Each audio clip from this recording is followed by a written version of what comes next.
need to find this place or we'll be late. Make a left on Astrology Avenue. Oh, I'm sorry, I meant right. It should be right here. 444 Third Way. Oh, turn. It looks like Renee. Yay, we're on time. The James and Kelly Show. Great, let's start the show.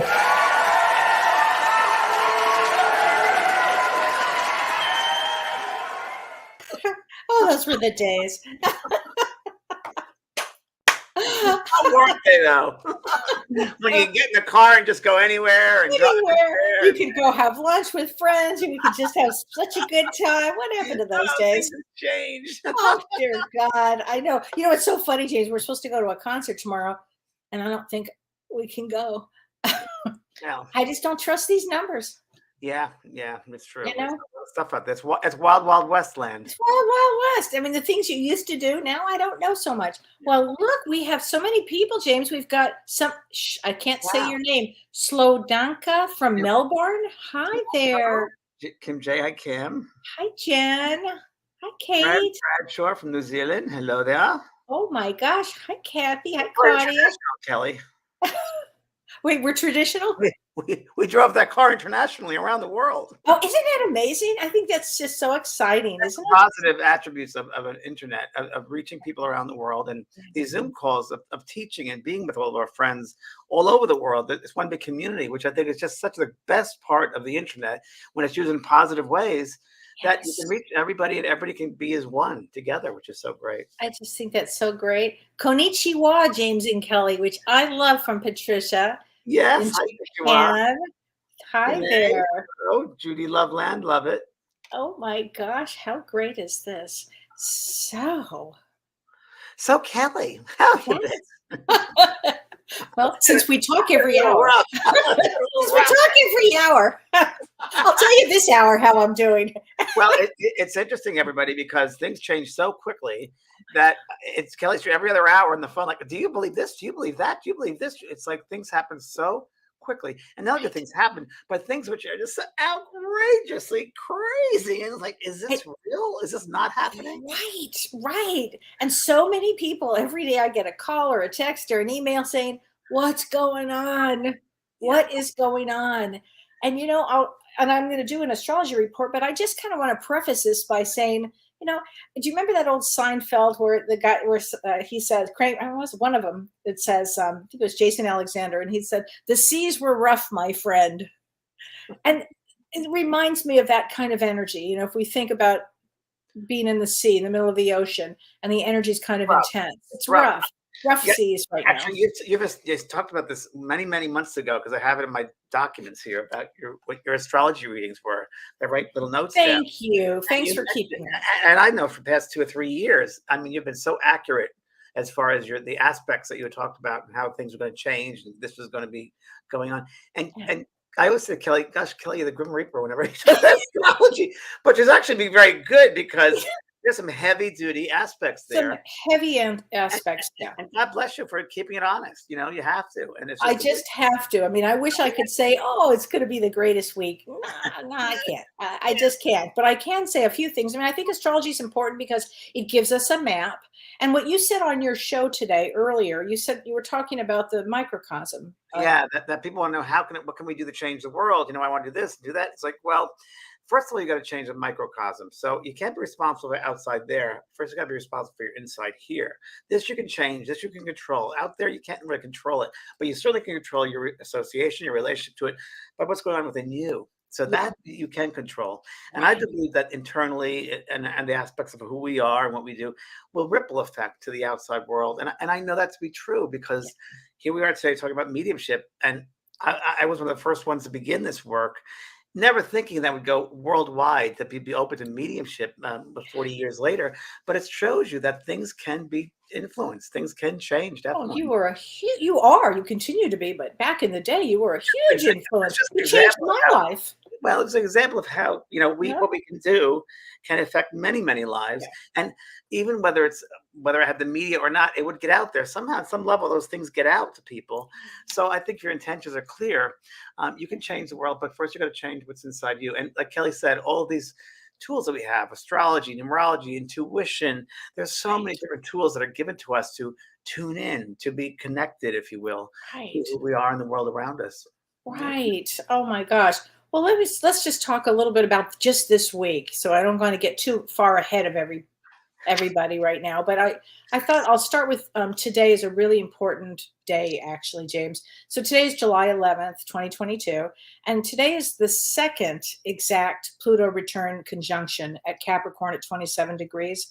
And what does that mean? The first one was February 22nd of the Pluto return that only happens every 246 years. Right.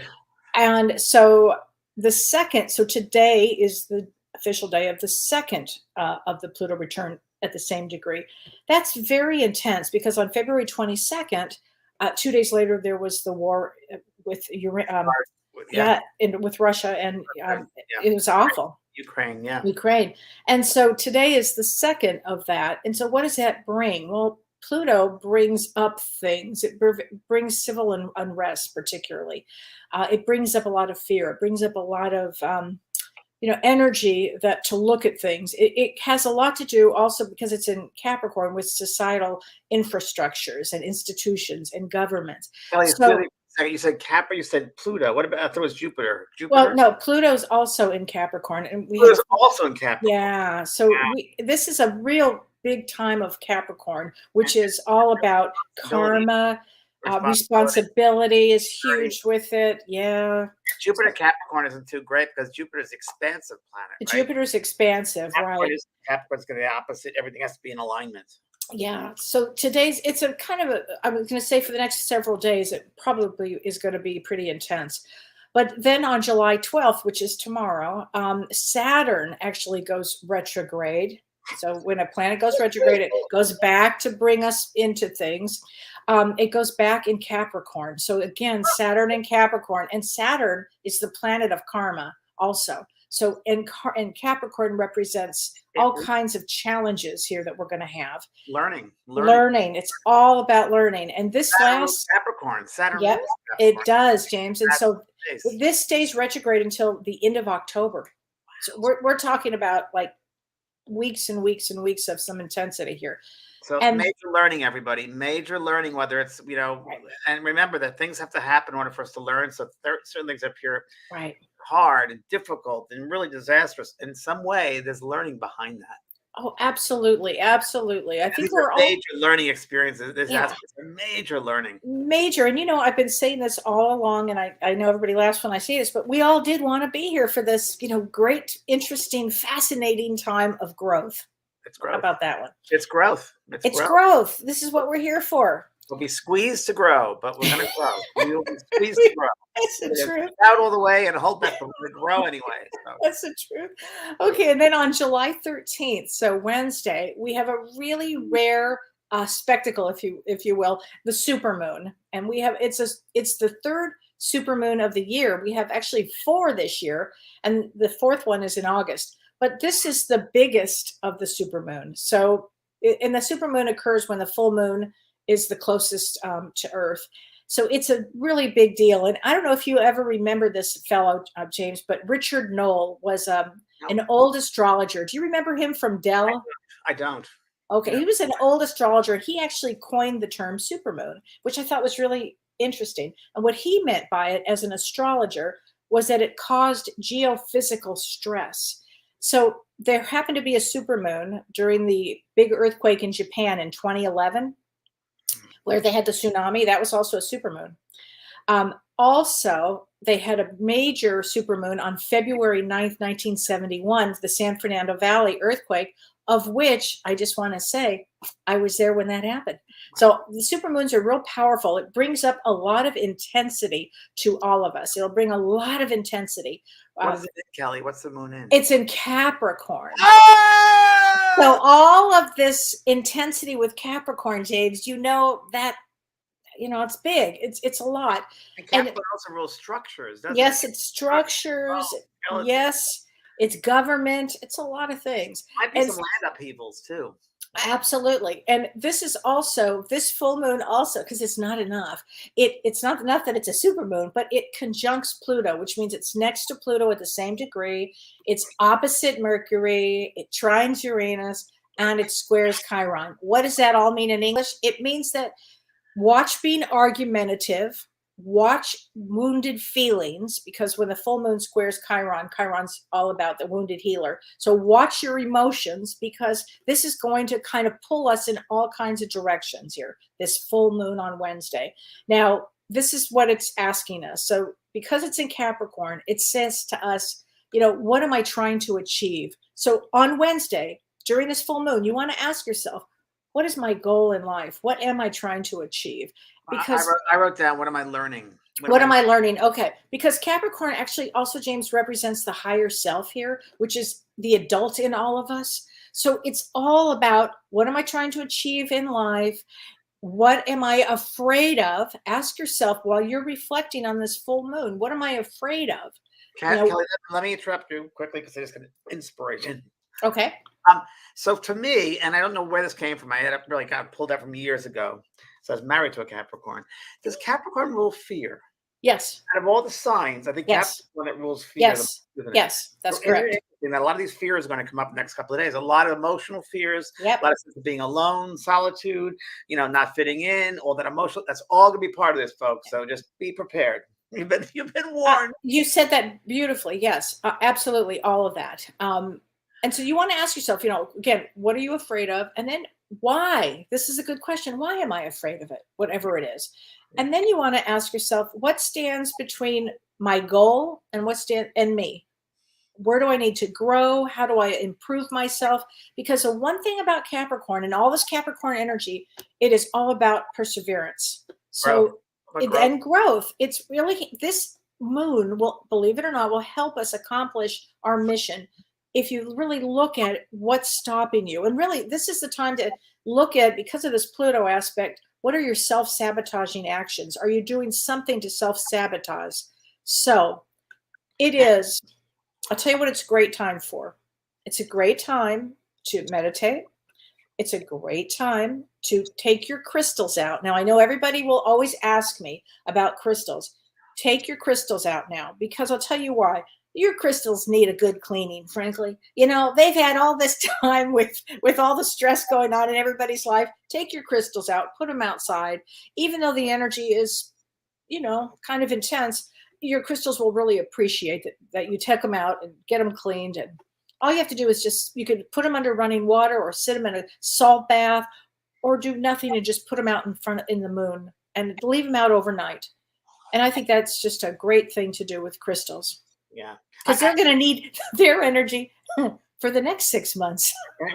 It replenishes them too. Absolutely. Absolutely. It's a generator. Think of them as generators. Yes. That's a good way of thinking. Also, Kelly, I just want to talk about fear. Talking about fear. Fear is an illusion. Fear is only of this human dimension. There is no fear in other places. So it's only a very human emotion. I don't call it a waste of human emotion, but it's an emotion that is really part of this three-dimensional world. So what are you afraid of is really from this human perspective. Yes. I want to make that very clear to people. Yeah. And that's it. I mean, we'll talk next week. We'll go down another road next week, because as we get the last 2 weeks in July and the first week in August are very intense, actually. So take good care of yourself, everybody. It's intense. These are rough waters. So rough waters. Hold on. Get your jacket on. Yeah. A friend of mine always said, put your seatbelt in for a bumpy ride. And my friend came to a party wearing a seatbelt. I like that. Yeah. I think that's a good one. And, by the way, everybody, Ken and I are speaking, but we also are aware of the comments that you're making. So we don't ignore them. We definitely see them, and we can't answer everybody, but we do see them for sure. So, yeah, I know. Oh, and Betty Morris Scott, she says, fear's coming up a lot with me, and anxiety. A lot of people, Betty, I'm glad that you actually wrote that, and I appreciate that, because every day I deal with people that have depression and anxiety. And anxiety seems to be, anxiety is about something that futurizing, thinking about the future. Now, when I give a roadmap in astrology, it's really just so you understand that things have gone wrong. Things will continue to go and do. But it's really for you to get a hold of yourself, so you don't have to futurize. You don't need to futurize what will happen to me or any of that. If you can, get real grounded. Get as grounded as you can, which is taking off your shoes, walking outside, looking in nature, being in nature, right, James? That's a Lying down the major grass. one. What I'm going to be doing, lying in the grass, and Capricorn is a perfect Earth sign to do this. Oh, So you it's really get a lot more right, done because it's an Earth element. You get a lot more right. from the grounding, and also well, you mentioned Kelly futurizing. I like that. Today, my soul carrier talked about about the anxiety and fear. It's because they were not living in the moment. They're living in Right. the past or the future. When you live in the moment, the power of now, you have nothing to Yeah. fear because you're living in that moment, and it's all about Yes. experiences that we're having at this moment now. We're not the past and we're not the future. So just try to stay in the present moment because Right. present moment you can live a fulfilled life and really be part of life too, of your own life. Absolutely. Thank you for that. Yeah. Absolutely. Scott Huff says, I do all my watering barefoot now. Great. Oh, It's a good, great Scott. idea. Very good. I'm a Capricorn rising too, Gina. So I know it does. Yes, I do like Capricorn energy. It is a taskmaster. Get things done. So it's a good time to plan things out too. But don't you think, James, because of your Capricorn rising, you were able to get so much done in this lifetime? 100%. 100%. Right? And the integrity levels there, the seriousness, the responsibility. It's all about responsibility. Yeah. Definitely, it's not a doubt. It's a taskmaster. It definitely, and it was also definitely some karma. So it really, Yeah. counts towards karma. And I came back because I had to do this work, and I was karmically connected, obligated to do this work as well. But it Right. does keep you with integrity and responsibility for sure, and the seriousness nature. And I make it look very light sometimes, but that's the good thing because people get very heavy with death, as we know. And the secret here is to make it light because there is nothing to be afraid of. So Yeah. it's taking a subject matter which can be very hard for people and difficult, but making it light because we're all Well, going to you be know who is really great at that are comedians. They'll have some really rough lives. Their very lives are sometimes so difficult, challenging, and they'll make it look almost effortless or fun or funny or something. It's interesting to me. true. It's true. It's true. Oh my gosh. Well, and we have quite a topic tonight. Yes, we do, Kelly. Yes, we do. End of life choices. And we came up with this one recently because people were asking us about how do souls feel when they've passed. How do they? And maybe it wasn't done the way that they wanted it done, or I don't know. I get those kind of questions a lot, James. Yeah, so I would say, well, there's so much here to unpack, really, Yeah. because number one, there are certain souls who have it all planned out when they go, and this is what they want. They want this song at the ceremony. They want this to happen, Yeah. and then they pass. And I've had many experiences where they come back and say, "What was I thinking? I was such a waste. I didn't even care about what you did with me." That happens a lot. Every individual is different. Every personality is different. I've had other people come through and say, "Why were there no people at my funeral, my memorial service?" And the daughter said, "Well, Dad, you had Alzheimer's for many years, so a lot of people didn't remember or didn't know." Right. The all different reasons. And I have found just generally overall that the ceremonies, memorials are really for the living, not for the dead. In some way, they could care less what we do with them left over. Right. Really Right. true. Even us who would think here in the human mind, what are you going to do with my body? What are you going to? I know I don't want to be in that dirt. I don't want to be in that kind. It's like you're not in the dirt. Wait, James, I have a funny one on that one though. I had a boyfriend that died about 5 years ago. In fact, Don and I actually went to his funeral, and so he was buried. It was a Jewish funeral, and he was buried like the next day in a coffin, and he was buried in the ground. And what happened is he came that first night, the second night, and the third night to his sister, and he said to his sister, "I told you I don't want to be in a casket. I'm an environmentalist." He wanted his body thrown into the dirt. So after the third time, she called me and said, "What do I do?" I said, I'd do it. I would just go in there. So they actually went in, exhumed him. In the body. They did, and threw him in there. I was like, "Are you happy now, buddy?" Isn't that a wild story? He was an environmentalist. That's wild. So that's- the mindset stays on. So there's Yes. a strong mindset, without a doubt, it will stay on. Yeah. Again, depending on the personality of the individual. Yes. I've had many times spirits come through and they'd say, why would I want to talk to you this? I didn't believe this in life. Why would I believe in it now? I mean, there's the same mindset. So it depends on the mindset somebody has. But I've had most people who are not interested when they get rid of this heavy body and this heavy coat. they could care less. And it's almost like they come back and they're observing it like a TV or a movie, and they're looking at it, it's like, wow, is that me? That's me. That's not me. That's just a body. I didn't even know that was me. Many times, a lot of people pass over, look back at their bodies, they didn't even recognize who that's them. The one story I got to tell you was really, really interesting. A boy that passes over, and he said, I was driving my car. He was getting ready for a date with this girl, and he was really looking forward to it. He got his best clothes. He was driving, and next thing you know, he has this dream or this feeling of he's looking down at this crash and this collision, and it's like, what's going on here? And he didn't know what happened. And he said that poor guy, and that he thought he was in the car looking at a crash that occurred, and not realizing it was him because Oh, that's me. That's the kind of clothes I was wearing. But that can't be me. I'm fine. I'm fine. oh And then gosh. his grandfather from the spirit world came to get him to show him that indeed it was him, and Oh, that he left his body. So we leave our body like that. There's no big. yes. We just leave our body. It's a very natural occurrence. And So can you talk a little bit about when somebody passes, no matter if it's an accident or if it's whatever it happens to sure. be, I, that I, a I loved one comes and gets them 6 to yeah. 8 weeks in Right. advance? So Earth time, I mean, we could say Yeah, it's 68 weeks, but there's a calling, called a calling that goes off the spirit lands, yeah. spirit worlds, spirit realms, that there is we're never alone, and we never walk alone. We're always with spirit, always with our loved ones, and they are ready for us to come home. There's a reunion. It's a great party, a reunion of sorts, that they look forward to our coming back home. So no one ever dies alone. I don't believe in accidents. I believe as a human, it might appear as an accident and something spontaneously happens. But I think in the spirit world, they're very, very aware of these things that will occur to that soul. And a soul is never threatened. Your soul's always with someone. There's always caretakers looking out for you, always. Kelly recently just had an experience that happened in a restaurant. Was it last week you It went was to? last week. Yeah, How I did was that having. experience? It was pretty awful, actually. I was having dinner with my assistant and with my niece, and we were having a lovely dinner. Although the weirdest thing was the energy that whole day felt off. I couldn't really pinpoint it, but as we were having dinner, a man behind me um, choked to death, actually, and died in front of us. And it was very traumatic. I called you, trying to get myself back in my body because it was so And I traumatic. would fear that just happened spontaneously. Right. But the physical act might have been that way, but I guarantee you there's been planning for that for many, many.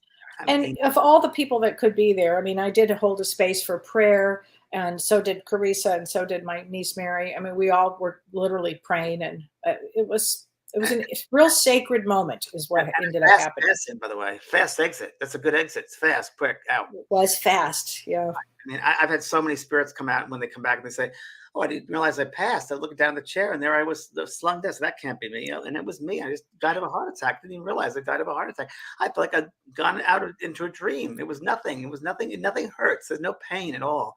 And it's true. Everyone's really, there's no pain in death. What is painful? What is painful? This is interesting. Are the mental thoughts of loved ones left behind who fight over estates, who argue, who don't get Yes. along.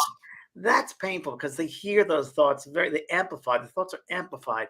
They don't like that when you don't get along. They don't like that when people argue over their bodies and over their Oh, it's so awful for them. it's such Yeah. disrespect, and it doesn't help with that transition. It does not Right. help with that transition. They hear everything. They know everything. They hear us 10, 20, 30 times over all of our thoughts. So people say, "Oh, can you tell them I love them?" They hear your thoughts. You don't have to go to a medium to know that Right. for them, you can hear them because Absolutely. very clearly. It's very important everyone knows that. Well, so do you think it's really important because things can happen just like that? Do you think it's extremely important to plan or tell your loved ones what your wishes are in the event that something happened quickly? Excuse me, you're talking to a Capricorn rising. So here's my end of life, Okay, I love it. Thank you. my advanced healthcare directive right in front of me. Perfect. No, a Capricorn rising, gonna have it Right. organized. I think it's great to have that for anybody. I really, really do, because I think you never know in the physical Right. life, what's going to happen. I mean, every day could be the last day. So I believe in having things organized and taken care of. I walk around my house thinking, okay, what do I got to get rid of? So tomorrow is my last day of life. Where would I want this to go and that to go and that to go? But I've always been like that. I've always been kind of like that. Interesting. That everything is temporary. Everything. These possessions are just these physical attachments. They don't really mean anything. So it's just So for the moment. And absolutely. yeah. But so then people should at least tell their loved ones, I want to be buried. I want to be cremated. You should I write it down, Kelly. write it down. Everybody should be write it down. I do not want Lawyer. to a DNR, do not resuscitate. I do want that. Whatever your wishes are, not that you would get them, but you might. And sometimes many of the humans in the family, at the end of the life of someone who's passing or dying, and the person in the human world thinks, oh my God, I can't let them go like this. Oh, they can't go like this. Well, so that person, you should really write down what you want, because Right. many times I've known this the souls kind of suffer, linger in this physical body when they're not meant to, because the loved ones force them back in, or they get the medical people that force them back in, and they'd rather be out of the body. I mean, they don't want to be here. I've seen that. Oh, I used to work in a hospital for 5 years. I worked on intensive care and worked. Oh, wow. So you would have seen that. I've seen it over and over again. Wow. Before he was doing mediumship work, I worked in a hospital, and Wow. I've seen it. Yeah, I think we have to be very, very careful as far as what your wishes are, and let people know your wishes, because you can't leave the people left over when you're dying, because they'll be emotionally. Well, and that's the problem. They get real emotional, and then they don't read it. I'll tell you, I have a good friend who lost his sister, and his sister wanted to be cremated, but he didn't know that, so he buried her. So he said to me, "Is she okay with that?" Because they found out 10 years later on one of her notes that's what she wanted. I said, "She's fine with it." I mean, but at the time it would have been nice, but you get so emotional during these times, you True. can't think straight. I also had a girlfriend who passed in a car accident when she was 27, one of my dearest friends, and I was just devastated. But what happened is the family was so upset that she died, they put her in the wrong. She was Jewish, and they put her in the Catholic cemetery. And I don't know how that happened, but I'll never forget. Years later, I had a dream about her, and she said, "It's okay. I forgive him. I don't care." I don't care. It's like here, this Bernadette Braden Elliott says, "Does a departed know when the family finds out that they betrayed family that was left behind, that they lied to family?" Yeah, I assume, Bernadette, you're talking about the people that have passed over. They're very aware of what their discretions. They're very aware of what they've done, what they haven't done, and they feel bad with things they've done. Remember that this is our school down here. We're all learning. No one's better than anybody else. We're all learning. So do they mean to betray the family? Who knows? Kelly talks about people being limited. Certain souls are limited. They're unaware of certain things. A lot of times we talk about people that are sleepwalking in this lifetime, that they're very unaware of other people's feelings and emotions. So the best thing we can do is forgive them. Take the higher road and forgive them and by your sense of forgiveness, maybe that'll open them up. That sense of, wow, they really see the bigger picture. They've forgiven me. I can forgive myself now. So Yes. it means a lot. Oh, forgiveness is everything. Forgiveness is everything. And it's really hard in the human, especially if you've been betrayed, and especially when it comes to a loved one who dies and there's money and it goes to this one instead of that one. It's something I work with probably on a daily basis with families. If you can get that straightened out, but most people can't, because so many families are so disjointed and dysfunctional. dysfunctional. I mean, how many families members don't talk to each other? My father wouldn't speak to his sister or brother for years, and it was like, what's going on? So, yeah, it's an interesting one, because it doesn't mean much in the spirit Right. sense of the word. It's like, try to forgive, no matter if they've done you bad. I mean, I've had that experience in this lifetime. You got to take the higher road. I mean, that's the best. If you want the best that possibly could be, then you have to live that. You have to be an example of that to others, including family. Absolutely. Donna Hannon says, does someone who's passed away, realize that they are loved after they pass? Sometimes in life, people don't know how loved they are, or they are unable to accept the love that comes that way. Yeah. So yes, I'm sorry. Was the question, does the soul realize how much they're loved? Yeah. Yes. Well, I have a really quick story about, I might have told this years ago, I don't remember, but a woman went to the other side, and it was her partner, or I think it was a boyfriend for many years, and he died first. She was left on the earth 20, 30 years, and life changed, and there was always a strong bond of love. And we met her on the other side. He brought her to a cottage, let's say a cottage setting, and he brought her in the yard, and he showed her this beautiful flowering bush, beautiful shrub, and it started growing like Jack and the Beanstalk, and it got higher and higher, and more flowers came out, and all these beautiful colors, and it got higher, higher. It was high as you could see, and he goes, "This represents the love that I've had for you all these years." Oh, so sweet. That happens when you pass over. You feel the love, you see the love, and you have a sense of I guess objectivity. You can see that you are a soul. You see the lessons that you've learned, that you maybe things you've been holding on to from the human aspect, and things you had what you didn't learn. Maybe you could learn better next time. It's all about unconditional love. There's so much love. Wouldn't it be great to have that love here while we're still walking in the human body, instead of waiting until we pass out of the body? I mean, just think about the love that you could change lives Ah, down here. boy, is that the truth. Leah Scott has a good question. Oh, okay. Go ahead. Oh, Renee. Okay. There is an incredible site called Five Wishes, and it's got an official document for $5 that helps families document end of life wishes. I've used it many times. That's great, Renee. Renee, thank you, honey. We'll definitely check that out for $5. That's amazing. Five wishes. Wow. Thanks, honey. So Thank you. Leah Scott says, my dad wanted his ashes spread in a place that I just can't get to. He's here with me currently, and I'm not sure now what to do. I get that a lot, James, from people. What do you say, Kelly, about that? I think that the soul is fine with wherever you want to put it. Yeah. Wherever. You don't need to keep it in your closet. If you want to just put it out under a tree, or I think that they're fine with that. James, what do you think? I think that they're fine. And another question from Elizabeth about cremation or being buried. So there's another situation. Okay. The spirit, from my experience of many 40 years doing this work, I've never had a spirit say, "Oh, I really wanted that to be done with my body. I should have done that." I really haven't had much of that. It could be a temporary cemetery, but I've also said they really don't care. There's a sense of let's discard it. It's like an old piece of trash. They really don't. Yes. It's more the people left behind that I think it's important too. I have my experience. They haven't cared about tombstones or buried cremation. It's a really thing of the human. For me personally, I've heard that cremation is the quickest way, the best way, because the magnetic ties that we have attached to this human earth I've heard that too. Mhm. are over. And being buried in that is very interesting, in the coffin. And in the Catholic Church, they put candles at both ends, they used to. And that comes from very esoteric studies years ago, or teachings, that the spirit would not enter the body through the head or the feet. And that's why they put the candles there, to light that up, so to show them that they should not come in that way. That's where that comes from. And there's a lot of esoteric teachings about letting go of the binds, the binding, Mm. that binds us this word. I think cremation is the easiest way to open up and let go. Yeah, I would agree with that. I mean, that's just such a big one. It's a Uh, big.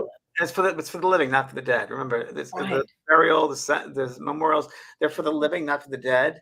Um, they love. They know that they've done what they've done. They know the impact they made on this earth, and by all means, for the living, have memorial services, have funerals. That's great. But I remember that my mom that passed away, and she was very Catholic, and she wanted a mass. I remember that, and it was really funny at her wake, because there was a wake there. It was the second night of her wake. And she looked around. She was right next to me. And she looked around. She goes, I don't, but all this fuss for me. I didn't really want to. So I feel embarrassed of all this fuss. I shouldn't have really wanted. Oh my gosh, I feel embarrassed by I it. sent How all these people out. interesting. I sent all these people out. Say big fuss about me. I didn't deserve this fuss. I shouldn't have put people out. Oh my gosh. You And know, I've actually heard clients on the other side say to me, I don't want a memorial. Yeah.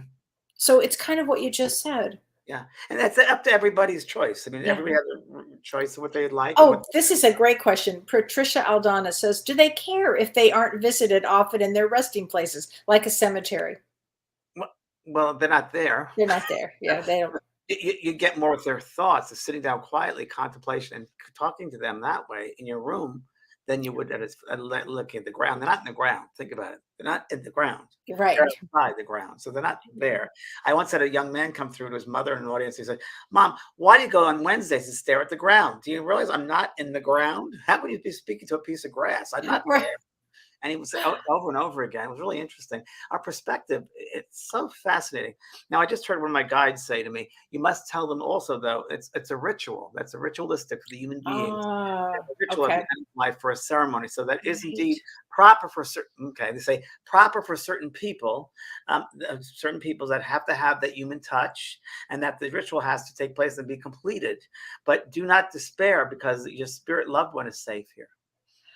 Oh, I love that. Okay, thank you for that. Yeah. Diane Laws Rodriguez says, is it really true that we go through a life review? Yes. Oh, you betcha. You bet we do. Yeah. Yeah, we go through a life review. Again, every single a passage. I'll say passage because we're talking about C tonight. Passage, and that's the best way of saying it. When you say passage, I say passage. Is different for each person or each personality. Someone who's very spiritually evolved or very aware has a very different experience than someone who's not at all believing in any of this. So it's all different. So the life review happens to everybody. That it's very funny. It was last night. I actually happened to watch some NDEs, near-death experiences, were on the television, and I was watching them because I remember Betty Eadie, Embraced by the Light. Oh, I loved her. Yeah. I was on shows with Betty, and there were several other people, and it's Victor Zamet, and the Lawyer for the Afterlife. Australia. Yeah, he talks a lot about NDEs. He sends out a weekly newsletter, and he has every week there's about NDEs, near-death experiences. And many people will say the life review happens right then when they're looking at the light, or they after their funeral service. Everyone will, if there's a funeral service, many times they will go and visit the funeral service. The women seem to be aware of who's around, what they're wearing, and the men seem to be involved with how much is spent on the burial or the funeral. It's very interesting. Isn't that fascinating? Really? I learned that from Marianne Winkowski when I did the Ghost Whisperer. She was our consultant for earthbound spirits, and she would often say that. She'd say, "Well, the women that she worked with these earthbound beings, people who just pass," and I found it fascinating with her because she said there are certain souls who have a hard time going right away into the light. I'm like, really, why would that be? And this is what Ghost Whisperer was based upon. She said, well, think about it. It's the belief system that they have. So if someone, and I swear to God, Kelly, we're sitting in a restaurant, having dinner, and she said, for instance, you see there's a man sitting on the staircase over there. I said, well, I see the staircase. I don't see the man. She goes, oh yeah, there's a man over there. I don't want him to see me, but she said he has a hard time passing over, and she's just kind of tuning in with him because he was raised very religiously. And I think he was gay or something happened, and he was afraid to pass into the light because he was also really raised very religiously, and he was afraid that he would burn into hell if he went into Oh my gosh, can you imagine? that whole mindset is there as Oh. well. And the Ghost Whisperer was based upon those souls who have the belief system. The percentages are lower than most as far as that goes, but there is a mindset that people have when they pass out of the body. Wow. So would you say that for a loved one to talk to, if they had a father or a mother that had a mindset like that, or a family or a friend, that if they could talk to them about it? The best thing you can do is before they pass, maybe years before. And I did this with my dad, by the way. I did it with my father, and it helped him because he didn't believe in life after death. He didn't believe the work I was doing. He didn't believe any of it. He just didn't believe any of it. And I'd say to him, Dad, continue watching the shows. I did The Other Side, the TV show The Other Side then, and I did my Beyond show. And he would watch from his bed. He would watch, and I dropped little hints every once in a while, little nuggets, I guess, of life after death. What do you think, Dad? And just asking questions, but just to think about it, to open them up. Do you think it's a possibility? I think it's important that everybody kind of maybe split the seeds in, plant those seeds.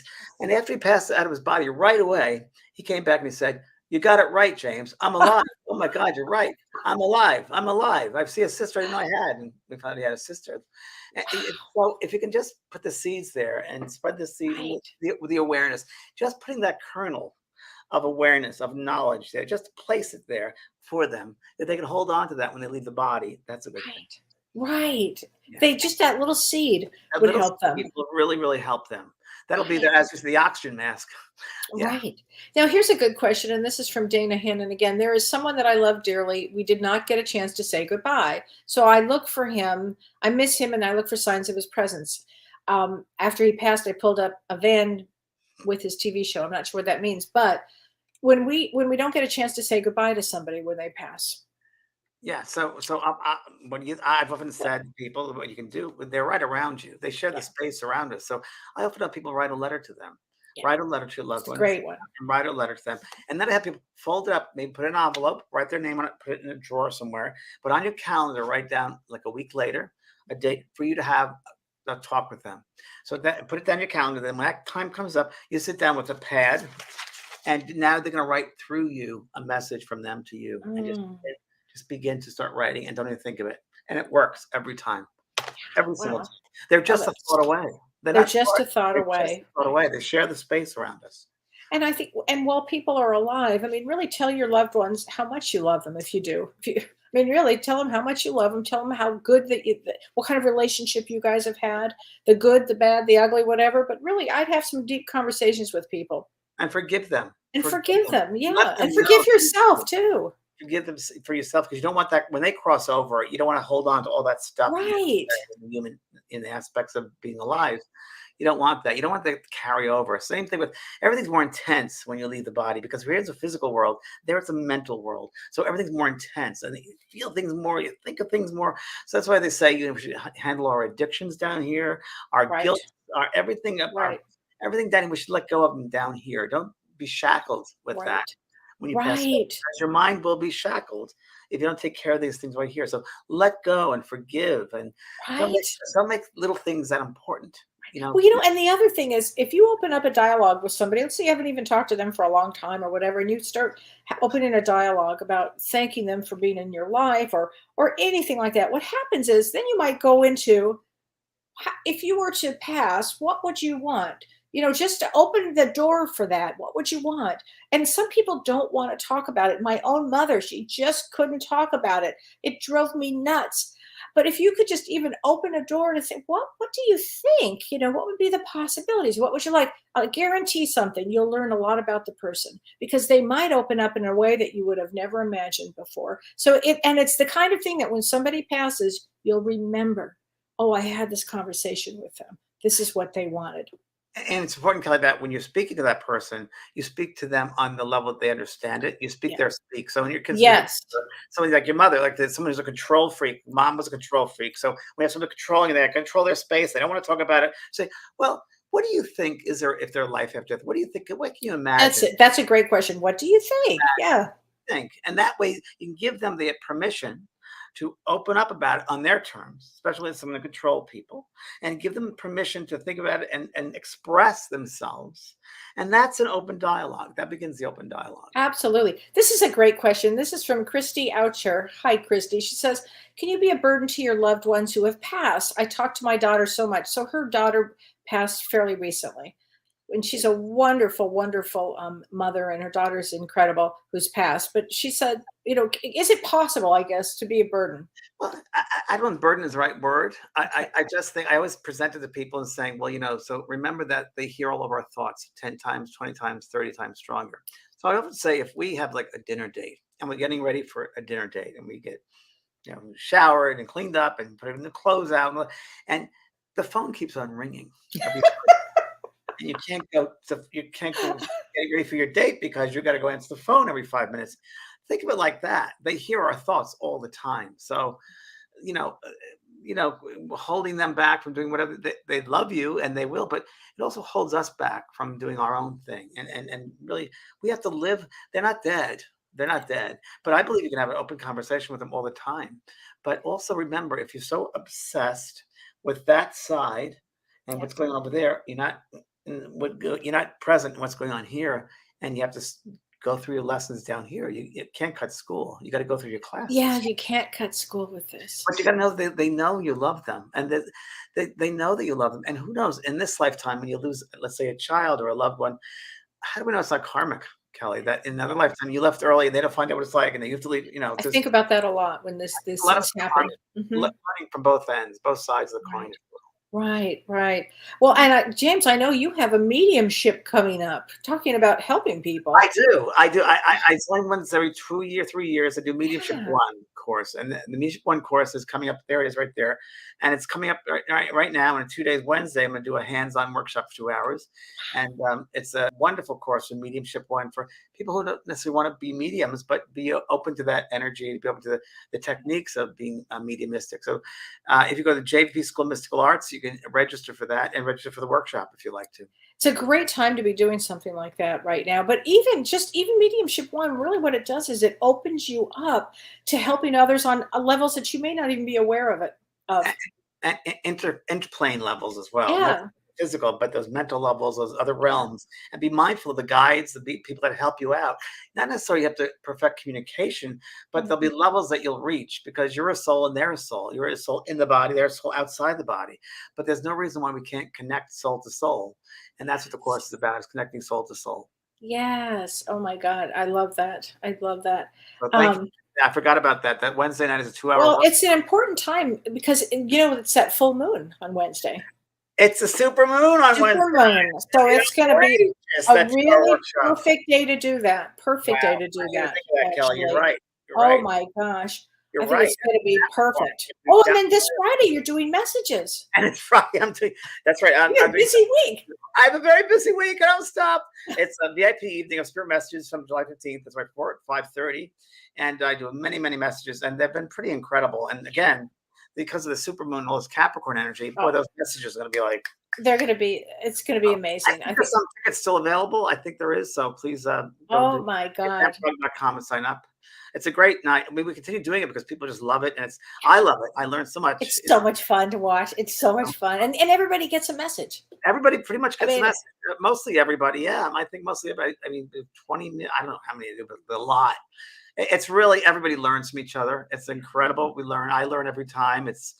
And there are some great communicators and there are others that are okay, but you learn about what I think is one of the most interesting things. You learn about the conditions on the other side too, the conditions they found themselves in and what they're going to share with their loved one here. And the people on the earth who think this is so important, the loved ones move on away from that and go back to old memories when they were younger. So yeah, it's really interesting. It's a nice, interesting evening. So Oh it's gosh. Friday. Yeah.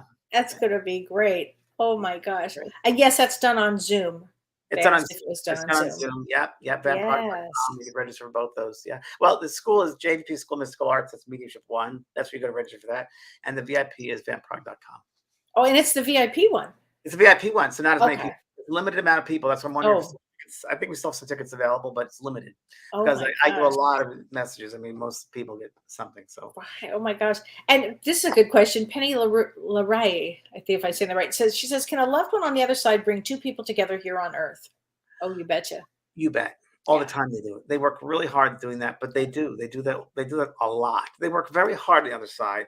They don't let things pass. They're not idling over there. They work really, really hard. And things that occur here, we call it synchronistic. You know how hard they've been working on the other side to make that Oh. happen. Quite a bit. So true. So true. And Lorianne Sabah says, do dreams of loved ones, do they come in dreams? Yes, our loved ones come in dreams. Yeah. Yeah. It's a number great one place for them. communication is the dream state, because we're not in necessarily this physical body. We're kind of out of the body, and we're more open to that level of consciousness. Yeah. Oh my gosh. That's so true. Renee Hunt said, my first time attending a Both Sides Now and Beyond session. Love you both. What a great way to end my workday and transition to my evening. Well, thanks, Rena. Thanks, Rena. Thank you. That's very sweet of you. Thank you. Welcome. Please come again. We really enjoy having you. It's a great community we have here. Oh And my it God. grows every week with people Yeah, like you. please join us. Oh my gosh. Kathy Cade says, love is love, grief is grief. You are doing the best you can. We have my daughter's ashes from 20 years ago. I'm ready to let go, but want to release with her sister's ashes that her estranged husband has. Oh, well, it will work out. Yeah, that's kind of that gets a little complicated. I mean, the intention is there, but don't, let it play Yeah. out. Let it play out. Don't get caught up in it. I Yeah. wrote a book called Healing Grief many years, my third book. It's a really great book. It's such a great book, an important book, that I'm doing an online course, and it's going to be like several phone calls, Zoom calls, the next month, actually starting it. But I'll be telling people about it. But that's really a great. I mean, grief is one of the most incredible lessons that we have here, but there are all different types of grief. And we're going to discuss that in the upcoming phone call. So it's a healing grief. And for people that are concerned about loved ones who passed over, conditions they passed over, or things you didn't do for them, and having no should-haves, would-haves, or could-haves, it's an important course. The healing James, grief. that's going to be so important. I'm really looking forward to that I've course never done it because, before, and it's really important. oh my God, it's so important. Lynn Falk says, can we communicate with loved ones in a dream? Yeah, while we're still both living. Yeah, absolutely. You can. So, I always say that 70% of the soul is out of the body, only 30% is here. So why can't you be out there Right. communicating?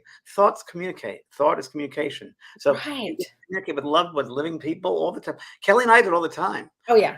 Hi, Kelly. I was just thinking about you. I mean, we go back. I'm and so forth. glad you just called. Happens all day. We It all- really does. Oh my God. So Tracy Hildreth says, hi, Tracy. She says, thank you for discussing this topic. Great reminders to ask the tough questions and share your wants if you have them with your loved ones. That's the truth. It's not the package in the end that's important. It's the shipping. shipping. I love that. Tracy. That's great, That's a good one. Tracy. The shipping. I love that. Remember when my sister said about the body? She said it's like an old suitcase. You just It's very true. Very profound. drop it off and Donna Hannon says, can you talk about pets? I had a dog for 20 years who passed 9/30/20. I'm very sorry to hear that, Donna. I know I lost my daughter in January, and she came back right away. I mean, within 10 minutes, she came back in my lap. And she was so happy. I can't even tell you how happy she was that I let her go, that I released her. I released her. And that was the word, released her. And she's been a part of my life every day, even more so. And I know she's really busy out there in the other realms. I know she's very busy. She's taking care of families and with kids. I know that. So several people, I don't know if I told you this, Kelly, but several people I found out, maybe. No, I told you. You told me that, but Yeah. the girl in the hospital? Okay. Now I have 3 different people. Their dog's name are Maisie. 3 separate. All 3 different types of dogs. I was like, what? How could that be? Yeah. No, Maisie's busy. Maisie's busy. She was helping a little girl in a hospital once, and the girl came up out of her coma and she said, I saw Maisie. I saw a dog named Maisie. And she described her. Yeah, it happens a lot. So animals continue living on, and boy, we learn so much from them. And their love never dies, sweetheart. So don't do that human thing. Right. Humans can be very limiting in their thought process. And we have the show to go beyond that. Oh my God, that's so true. Oh, please, it's Right? so true, James. I love that. Kim Ann has to ask. She says, how are the puppies? The puppies, thanks, Kim, Ann, for asking. So the puppies are in boarding school right now in Ramona, California. It's a lovely couple to have them. And I just visited them on Saturday, and they are wonderful. They're twice the size they were as puppies. They're like enormous. So I'm wondering how I'm going to get them back home because they won't fit in the crate anymore. So they're doing really well. And I was working with them with commands, and they learn about sit and heel, and they learn about let go, and they know about get down and come and stay. They know all that. So I'll enforce that when they get here. But they're beautiful. They're Australian Shepherds, and they just love this. They just love. And I'm just enjoying the next couple of weeks off because once they get here, my life will be topsy-turvy. So listen. Oh my God. It's going to be something else. Oh my God. Okay. Heat Childofson.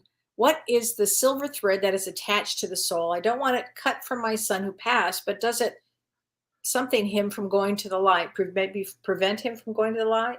I did not know. I'm really sad. So silver cord, it's called the silver cord, and the silver cord, and there actually you should read about the silver cord. You can online. White Eagle is a wonderful guide.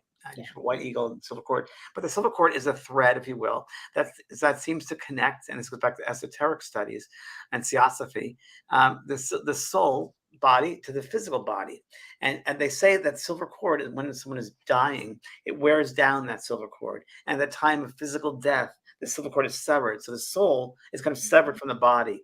And you could think of it as a tether or like spacewalks. Remember in the 60s, there were spacewalks and they had a cord that connected. Yes.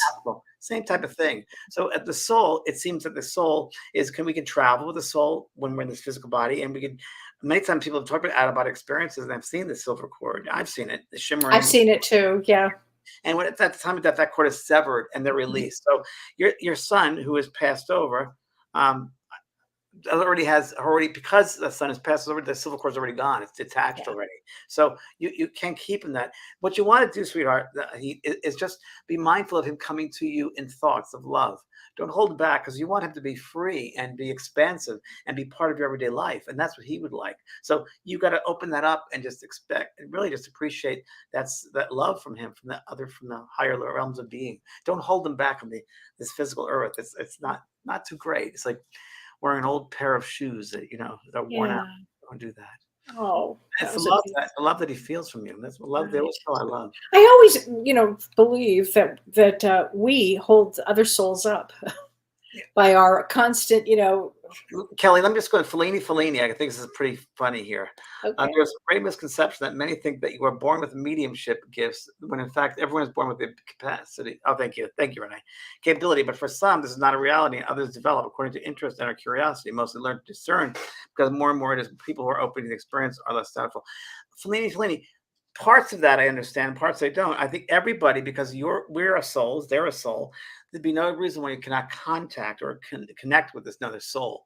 Now, to the level of discernment or the level of skill, you have to develop it. So I often say that everybody's born with the ability to play the piano, but not everybody's a concert pianist. So it depends upon what your makeup is, your spiritual makeup, your understanding, as you say, the amount of development you're willing to do. So it's all that. But everybody can hear from the spirit world. There's no reason why you couldn't. Every soul to soul, nothing. It's the human mind that gets in the way. See. Oh my gosh. Kelly, what were you saying? I'm sorry. You were talking about. No, I love what you just said. What was I saying? I don't Yeah, we remember. hold people back on the other side. Yeah, what happens is for me, I remember my mom and I had this deep conversation once about that. Um, when you hold on to the person here who's passed over, you're constantly holding on so much. It kind of holds them back on the other side a bit, don't you think? Just like I spoke about with the Yeah. date and the phone call. So we always Yes. you can't move on because you can be interrupted, Yeah. interrupted, interrupted. I mean, and I'm not saying, after a loved one just dies, that, oh, I better leave them alone. It's not exactly like that. But after a certain amount of time, Yeah, but the uh, truth is that we never lose them. They're we always around. never lose It's them. the human part of our mind that Right. wants to control it and keep them there. When the best thing we can do is let them release them because they're free to be with us, and they will because Yeah. love attracts each other. That loving energy will never die. So Right. that's the misconception. We think, and you got to think of them in order to be here. No, it's not true. Quite the Mm, opposite. The more you surrender and let them go, the easier it is for them to be close to you. so true. Liz Langenfield, how do spirits manage time on the other side? I There's no, know they have responsibilities. there is no such thing as That's, time. First of that's all. right. So they don't have to manage the damn thing. Yeah, they have jobs over there. They have things they do. They Yeah. have many times their souls want to have interests that they want to pursue. Let's say they've always wanted to learn how to play the piano, but they never had that opportunity down here. Over there, they're able to do that. So things you earn, I believe in this human life and the spirit life, you earn things. You really do earn things by what you put into it and how you do things and you draw them to you. And the spirit world, if you didn't go to university here, you can explore that. My friend my friend Olivia, who passed over, Right. she died, and we hung out all the time in spiritual workshops and development circles and mediumship and healing. And really, we had an agreement that when the first one passes over, we'll come back and tell each other. And she did when she first passed over, but that was over 3 years ago, and she hasn't been back since. And finally, like 3 weeks ago, I talked to her. I shouted, "Olivia, where are you? Why don't you come into my mind?" And she came back. She said, do you really think I've been the drudge of this physical earth? Because why would I want to be down here? I'm experiencing universities and higher ways of learning and understanding. Why would I want to waste my time back here? That's what she said. So Oh my gosh. there is a sense of something of responsibility, if you Yeah. will. Service is always there. Service of souls. Right. Service. A lot of spirits will not all. Some will go back to helping people pass over. This is interesting. Many people have died of an overdose, for instance. Right. Sometimes they'll come back and they'll help other people who pass the same way because that soul has the experience of how they passed and what that Right. needs, a new arrival, what they Right. need. That happens quite a lot. Right. It sure does. Nothing's Wow. ever wasted, everybody. Nothing is ever wasted. No experience Nope. ever wasted. It's Oh true. my God. So James has joined James Friday night for a VIP evening of spirit messages this Friday, July 15th at 4 p.m. Pacific time. So if Yes. you haven't been to one, you should definitely sign up. It's Try it. extraordinary. Be great. Yeah. It'll be great. Oh my gosh. And if you get a chance, and then we've got mediumship Love level leadership. 1 on July 13th, which is going to be extraordinary, Yes. especially that day, James. What a powerful day.